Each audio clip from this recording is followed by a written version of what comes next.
Welcome, comrades. Today we will be discussing Sornist economic policy.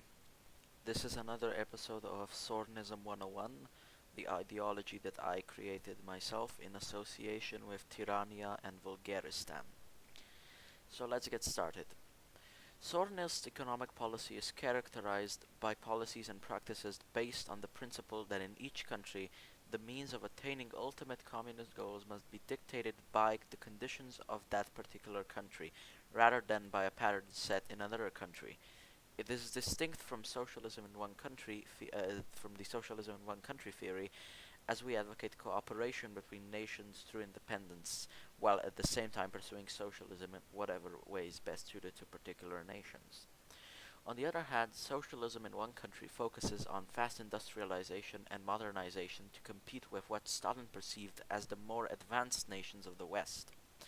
Our ideas specifically mean that the communist goals should be pursued independently of and often in opposition of uh, to to what we refer to as the Stalinist and imperialist policies of the Soviet Union.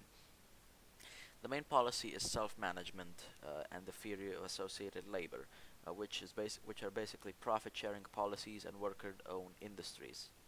Worker cooperatives are conducted regionally and managed by regional councils of workers. Enterprises must be placed in the hands of the people through collectivization.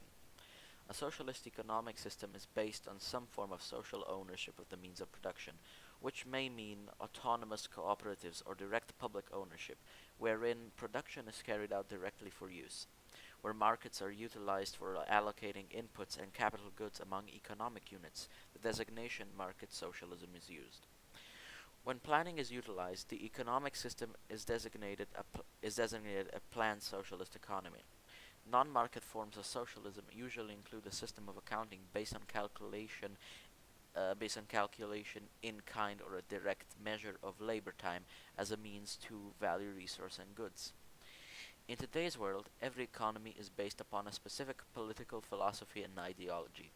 The three prominent ideologies that are used by the government to orient and plan their economy are capitalism, mixed economy, and socialism, uh, which you are all acquainted with probably. There are several different arguments about the origin of socialism. Some say that it's an age-old concept that is derived from biological symbiosis, where two elements of plants and animals survive with the help of each other. For example, mold living off trees. Uh, Karl Marx, of course, then later developed it and established a definite principle and theories of socialism upon which a socialist economic system is based. To understand socialist economy, we must take into account that socialism as an economic system is based upon the principle and welfare of the people, as opposed to capitalism. It is based upon the principle that economic activities should be undertaken so that people would be able to use goods produced thereof instead of employing the production for profit. Many philosophers had previously refused to believe in this system as a legitimate one, but countries with this ideology have proved the importance and success of the element of socialism in the governance of any economy. This has eventually led to the evolution of mixed economies. Uh, Here we get to the law of value and what Marx called exploitation. How do What is the law of value? The law of value entails that human labor has no value inherently on its own. It is measured by the exchange value and the use value of the commodities it produces, and vice versa.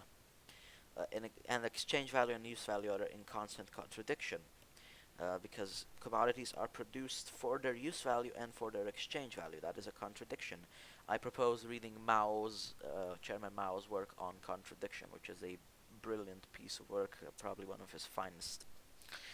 So let's continue. Uh, the principle of socialism is the ownership by the government. The principal characteristic of such an economy is the governmental ownership and nationalization of key production sectors and the means of production. Though in theory almost all firms and companies should be nationalized, In practice, such a transfer from private to public is almost impossible. Due to this, governments are prompted to rely on some private establishments that are largely regulated and managed by governmental laws and officials.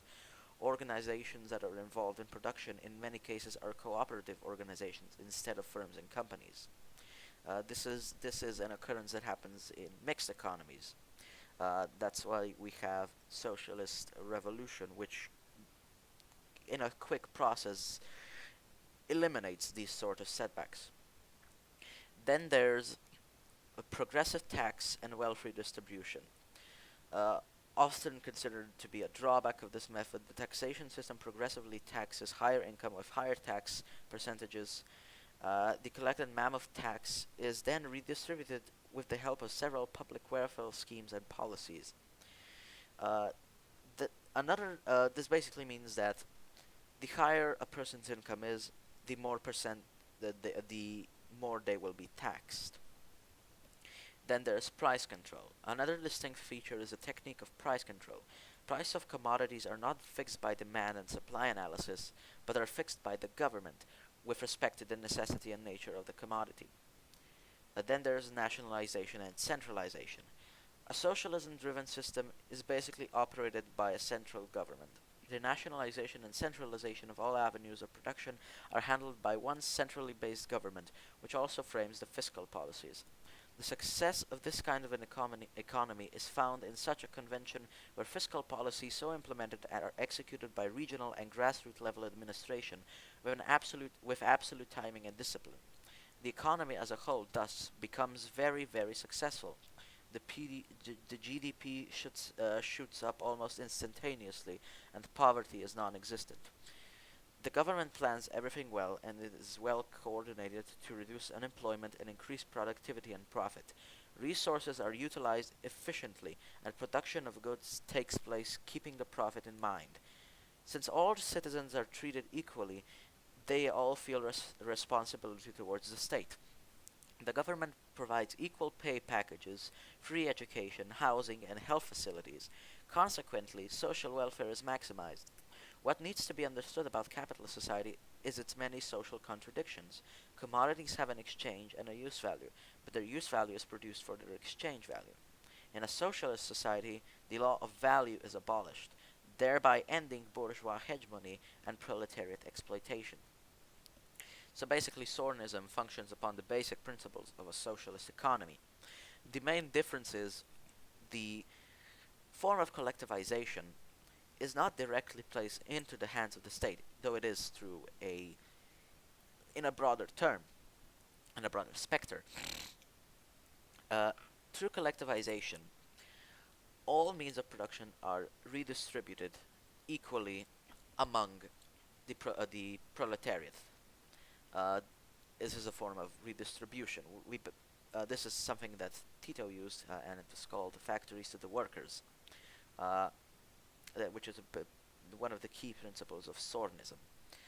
So that was that for this episode of Sornism 101. Next time, we will be talking about societal input and the party and what role the Communist Party should have in a Sornist society. Thank you for watching, comrades.